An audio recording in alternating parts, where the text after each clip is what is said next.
So, I normally don't post about my dating life, but I've been on a few dates. Oh Lord. And let me tell you something. You men think that we have issues. You guys have no idea the issues that you bring forth. Like, all you're concerned about is maybe some filters and stuff, you know. But hey, there's ways around that, right? But what there's not ways around is control.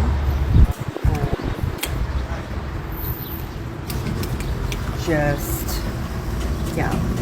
She's going to sink, Captain. But she can't sink. She's unsinkable.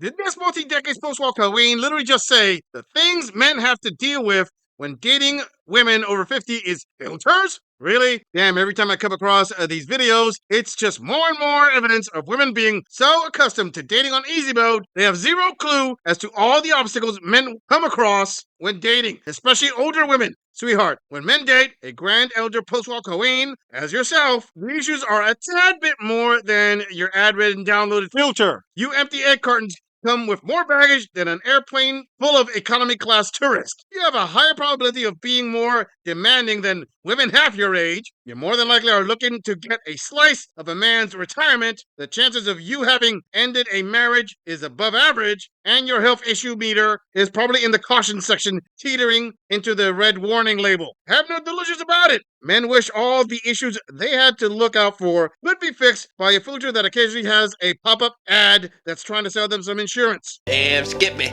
Before we move on, I want to bring attention to the fact that 79% of my viewers are not subscribed to my channel. Come on, fam. You've seen my logo on other channels, and you're already here. Please hit that subscribe button and support the channel. It really helps out. Moving on. Narcissism that we got to figure out, and the only way that we can figure it out is through time, you know, dates and spending time. And then when you see the red flags,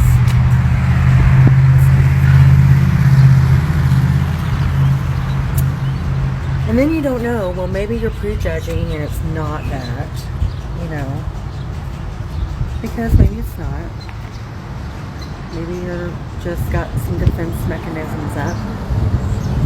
But then they accuse you of lack of communication, and then they cut your ass off. It's ridiculous. Just because you want a little time. You guys are insane. You guys are freaking insane. OMG! She said women have to deal with narcissism and then ghosting. What has the world come to? Queen, that is absolute insanity. I mean, how can you survive that? Oh, I am so glad she sat down before revealing that. It almost caused me a heart attack from the shock. And we all know those bad men, which is about 80% of the single male population, have never been ghosted or even dealt with a narcissist in their entire dating experiences. My eyes have seen the pain she suffers. My ears have been exposed to the truth of what you queens are forced to endure. To my male viewers, how dare you? All of you saying such lesser issues you face when dating women, like baby mama drama, like false accusations, like having to deal with numerous foodie dates, like being asked to pay for her babysitter, like having to schedule your dates around her free time, like always having to plan the dates, or the feeble excuse of she said you weren't tall enough. I hope all of you men out there learned a valuable lesson here. Moving on. It feels like more than ever that the dating culture has become really all about hooking up. And there's a lot of deception, a lot of lies. And I just got back off apps. I just couldn't take it. Couldn't take all the manipulation, exploitation. And I've been trying to think of a way to describe it to those who it doesn't happen to, maybe to those who are doing it. are guilty of doing it so they could understand what it feels like. So imagine you're in a relationship with somebody who's all about your paycheck. And maybe a lot of you like, oh yeah, I already know that. I've been there. That happens to me all the time. But imagine you're a person who's in a relationship that the only thing that's important about you is the paycheck, and you park cars. And you've been doing it for a long time and you're masterful at it. In fact, when you park a car, the owner gets that car back in better shape than they gave it to you. But you're now getting older and slower, and maybe you don't have all the flash that you used to have, that others have. And so you get passed over. And you're even told that you're a has-been, washed up, and should stop. Because why are you parking cars? So you're making less money than you used to make.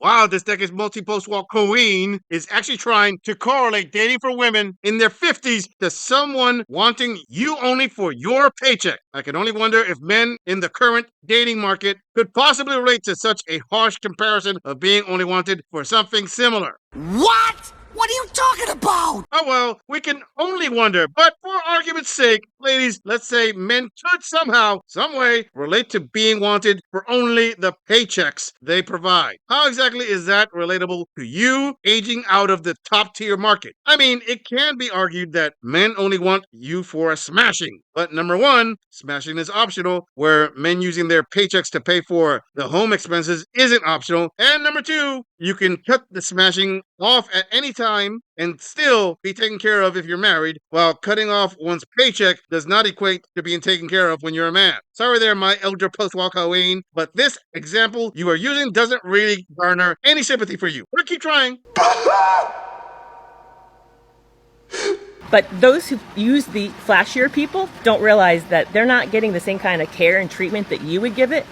So you don't make the income. But you get home, and the first thing that your partner does is they hit you at the door and want to know how much money is in your pocket. That's all that you're worth, is how much money is in that pocket.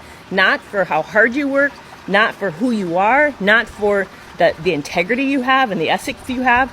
You're seen as washed up, and your partner's mad. In fact, they're interested now in the flashier ones who are making more money, more bank, because in their opinions, that's all that matters.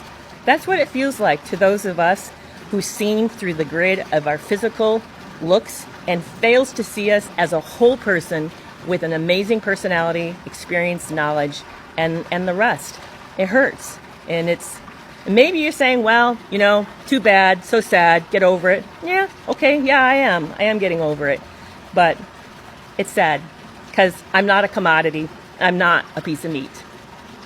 Oh, queen, all I can say is that my male viewers will play the world's smallest violin and say boo-hoo. Come on, are men supposed to feel even the slightest bit of sympathy for this elder post-war queen just because now dating in her 50s, she is starting to date on a more difficult setting and is seeing a hint of what dating has been like for men since day one? That was the plan.